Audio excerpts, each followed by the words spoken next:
working on this 2013 Ford Edge with a 2.0 liter turbo, and the problem I'm having is with the heat.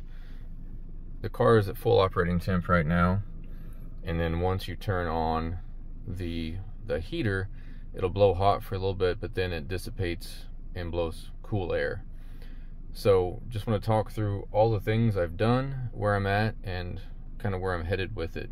So right now the car is warmed up, so hopefully when I turn the heat on, we'll have hot air. So let's just see what that looks like. And they're both set to high. Usually it starts out hot and then it dissipates, so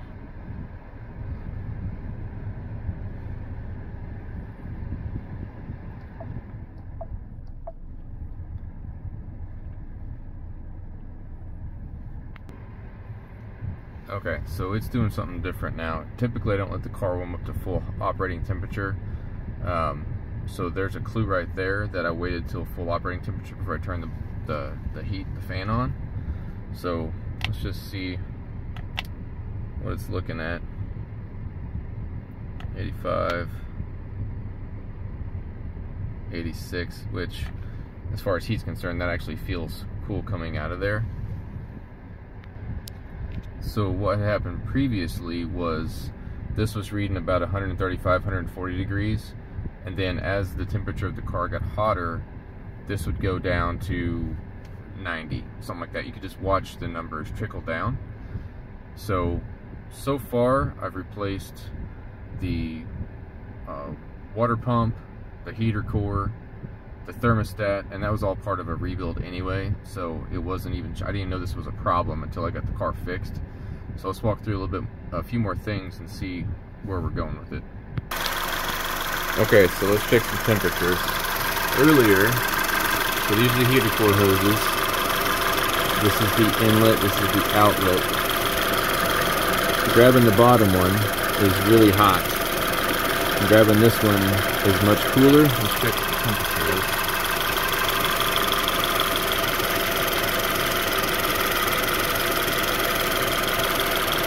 .172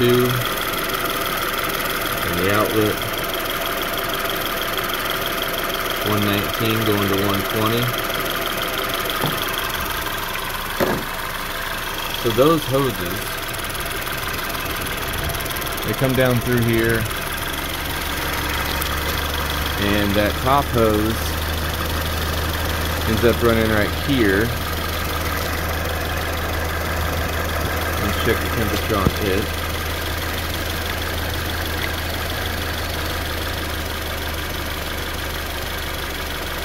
.139, 140.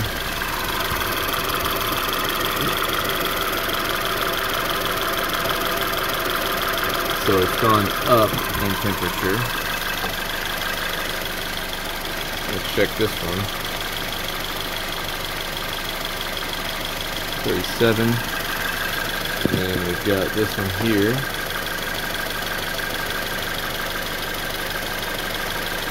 118. This is coming out of the heater control valve.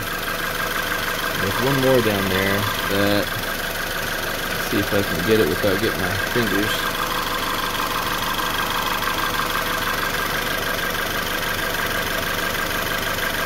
.102. And let's check the radiator line here.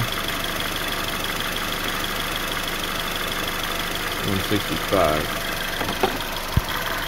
Alright, so this side of the engine on this radiator line, this connects to the thermostat. The thermostat opened, allowed the hot to come through here, through the radiator, and it comes out this side. Let's check the temperature.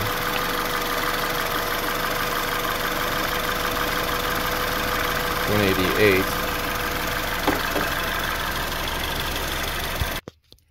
So let's talk about my train of thought here. Also, just a side note, the blend door actuators, there's 2 new ones in it, but they're all verified that they work. So even when the temperature is starting to go down inside the cabin, those blend doors aren't moving when that's happening. So I'm going down the path of the heater control valve, which is right down here under the intake air box. right in front of the transmission where all three of these lines meet.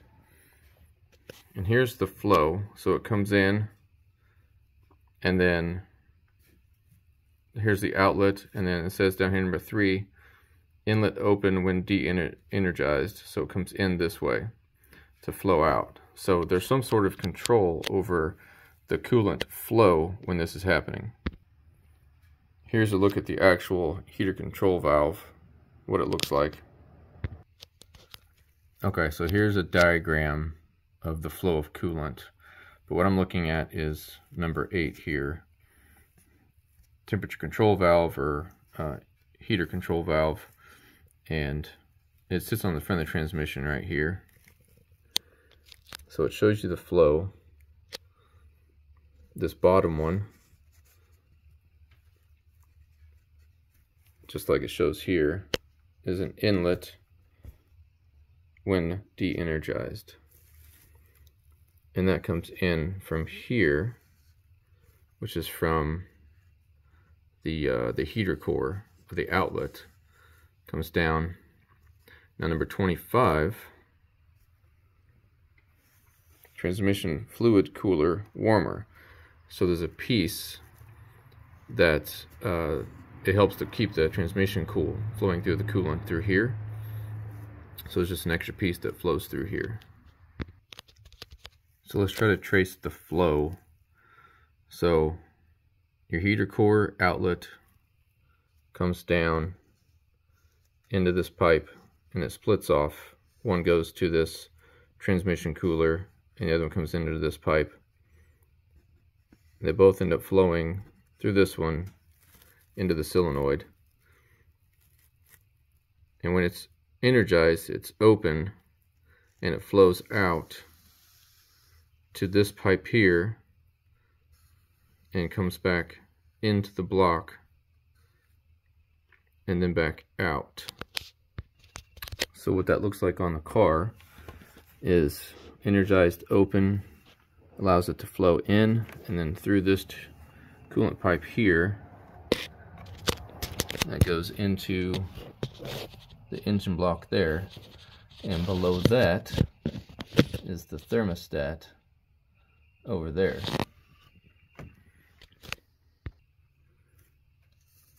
So the inlet pipe that it goes into flows into the water pump, and then the water pump obviously pushes it back out.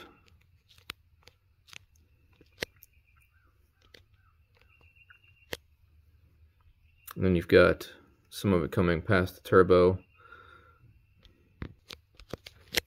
17 is the engine coolant temp sensor, and then this number 16 is the coolant outlet connection adapter assembly, which it's back behind some stuff that I can't get to right now. So my next step is going to be replacing out this number 8 and seeing what change that has. Okay, here's the plan. I'm going to take the airbox off, mass airflow sensor. It's got a little clip underneath it. And then, where's it at? It's a little button you got to push to get it off. 5/16. Squeeze the bottom, these little tabs here. Pop that up, pull it off. And we'll get to that in a minute. So we'll unscrew these, get all this stuff taken off of here. So this air box, you've got to take this out. And you can see down here, there's no screws. Those are just set in place with rubber grommets. So just take these 5/16 out.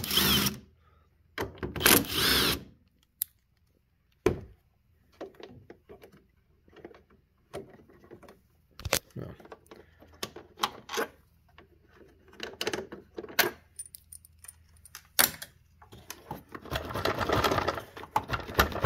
And it just pops out, you know, real easy like.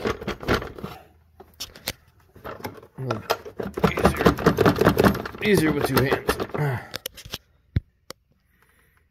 So those just sit down in there.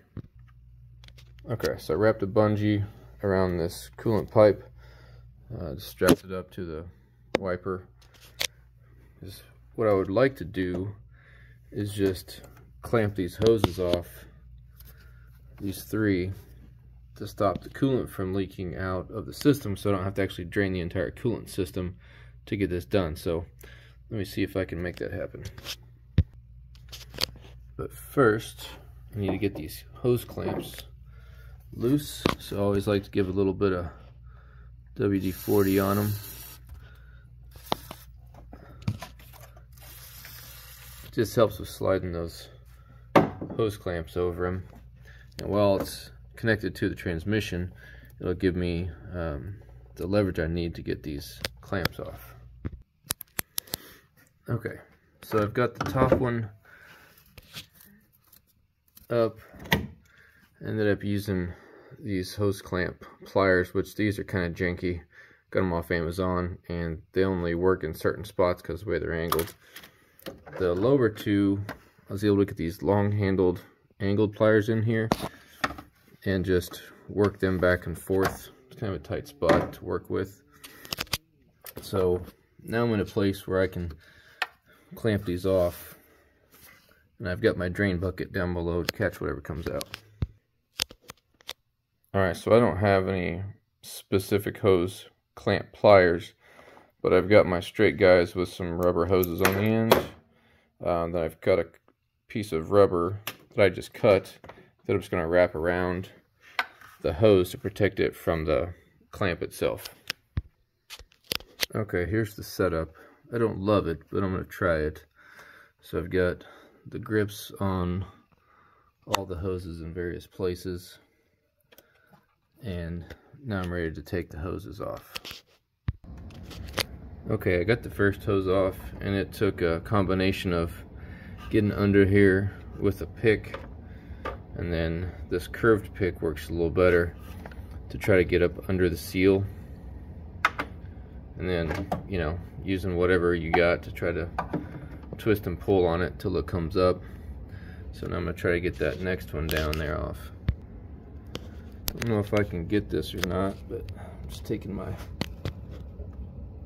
pick and just getting under that hose. Just trying to break that seal.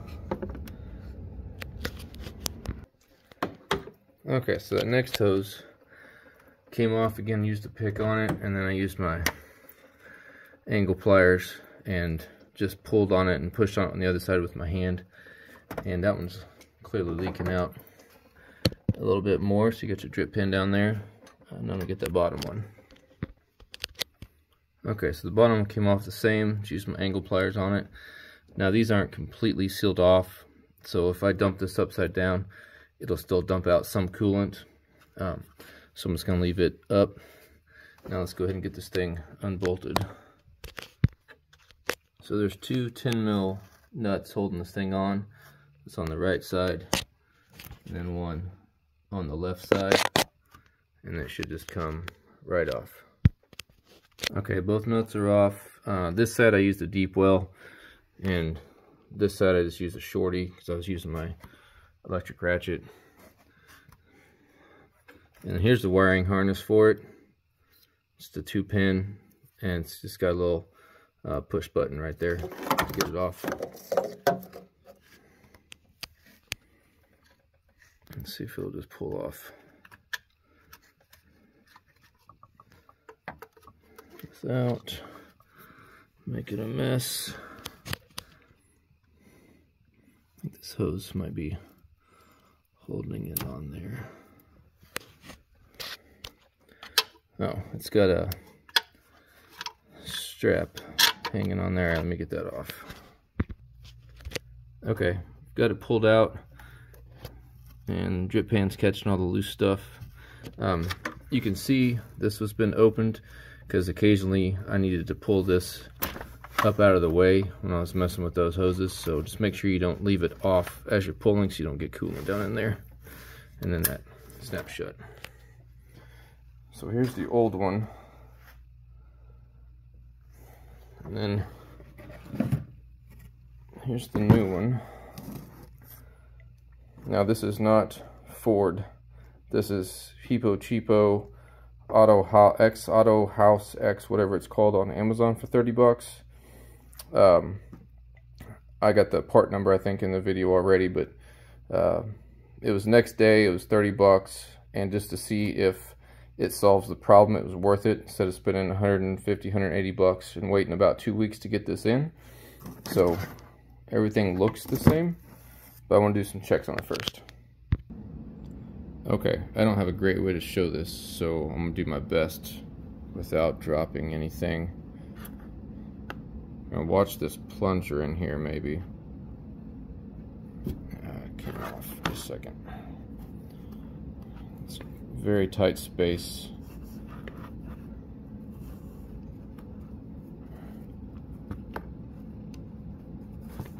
Try to get contact. Okay, so I'm going to touch this, so we got 12 volts coming through it. And that valve barely moves up and down. It is trying to move. So here's the two side by side. This is the Ford. You can see the valve where it sits versus the new one. Right or wrong, couldn't tell you yet, but I can also tell you that the airflow is different when you blow and pull on these ports. Let's look at the chart. So inlet open when energized, so it should be naturally closed, blowing in that direction. Closed, and blowing this one. Closed. 2 is the outlet. Let's try to pull on this Ford one. You can hear and feel suction through this one. But that one, this one, you can hear a ton on. Blowing. Blowing.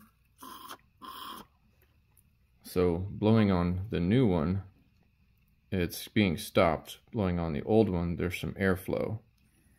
And then what's the bottom one? Number 3, inlet open when de-energized.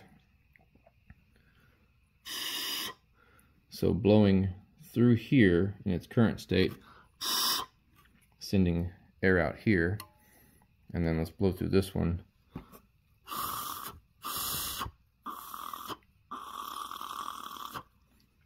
So this one, it does blow through, but it's gurgly. So I have to assume that this valve isn't functioning all the way that it's supposed to. Alright, so let's go ahead and do the valve check on the new one.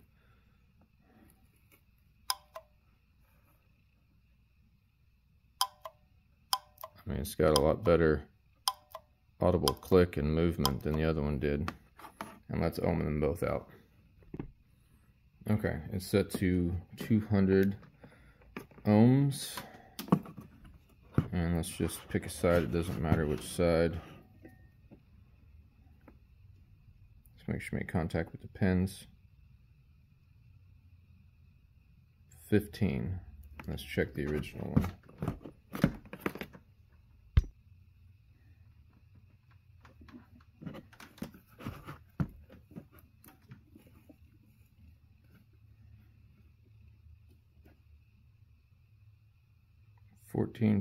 .8, so they're really close. The other thing I'm noticing is the pins on these are set deeper in than the new one. They are much closer to the top than these, so hopefully there's no wiring harness issue. I'll just check that real quick. Okay, it snapped in just fine. It was a little firmer than the other one, but it snapped in. So I'm going to put all this back together, and then we'll come back and see how it looks. Also, I'm going to try to put these hoses on while it's loose. I think I'll have more room to get the hose clamps and such on, so I'm going to fiddle with that, and I'll let you know what I find. Alright, so I would suggest that putting the hoses on, the bottom two hoses on with it not connected is just easier to get the hose on. As far as putting the clamps on, it needs to be, you know, in its spot. Tightened down or not as relevant, but there's not a lot of movement with it disconnected, so it kind of has to be in that spot. Plus it makes it easier to put the clamps on if it's got some rigidity to it, to push it back against that. So it's put back together. I'm gonna put everything else back on and we'll give it a start and see what happens. Alright, so typically what this would do as it starts up is it would start to be warm, and then would get a little hot, and then it would just start to cool off after a few minutes. So this is, operating temp is still pretty low.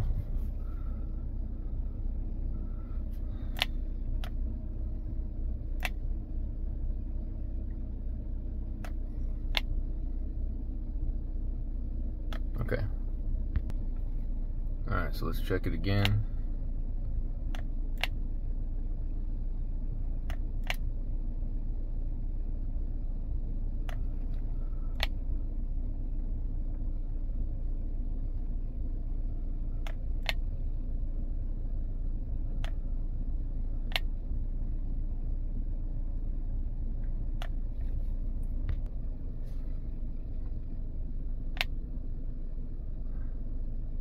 Alright, so we're getting warmer.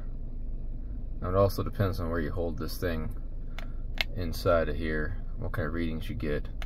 And now we also let some air into the system, so you're gonna have to work through a little bit of purging, right? You're gonna have to throttle it up, hold it.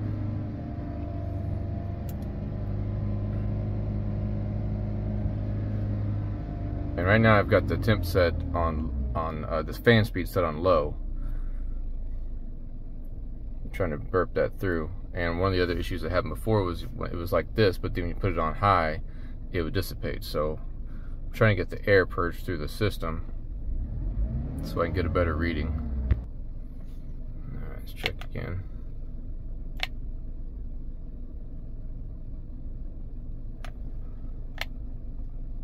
Now I'm checking both sides because it's got dual climate control, and just want to make sure those blending doors aren't doing anything weird. Alright, let's give it some fan speed.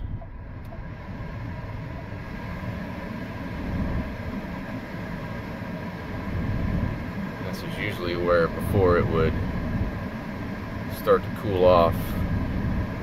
That's still blowing pretty hot.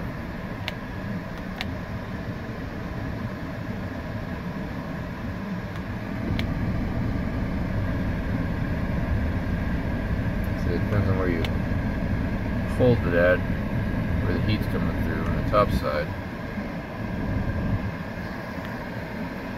Alright, so now we're basically at operating temp, it would seem. So we've been running this thing for a while.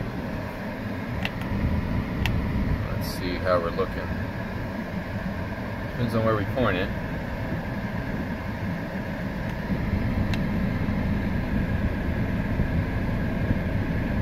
That's staying pretty consistent.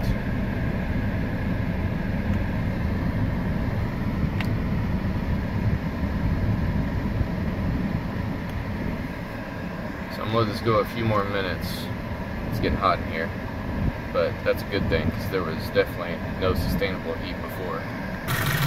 Alright, so I wanted to check the temperature of the hoses out here, and I can tell by feeling this one that the thermostat, or excuse me, whatever that is back there that opens up is not allowing, oh I'm sorry, the thermostat's over here. It hasn't opened it up yet to allow coolant to flow through the system yet, because I can feel that this is warm, but it's not warm yet. So the thermostat hadn't kicked on yet, the fans haven't kicked on yet, so I wanted to make sure that I double check it to the point where I've tested everything. That's only 86 degrees.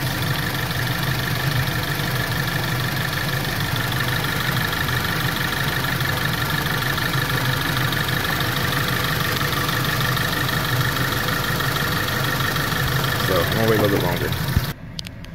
Alright, this thing's been running probably another 10 minutes or so. Coolant temp's at 179. And then this thing has just been blowing. So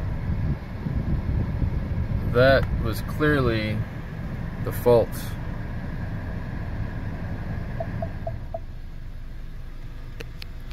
And I just wanted to confirm that for certain, because I can't remember what I talked about before, but you know, you tried the blend door reset to make sure all that functions, and it worked fine. Again, water pump, heater core, thermostat, all that stuff was replaced, and this is really the last, I think, major component that would prevent it from doing this. So I hadn't seen anything about it online before, so hopefully it helps you guys out if it helped diagnose you. Appreciate it. Bye.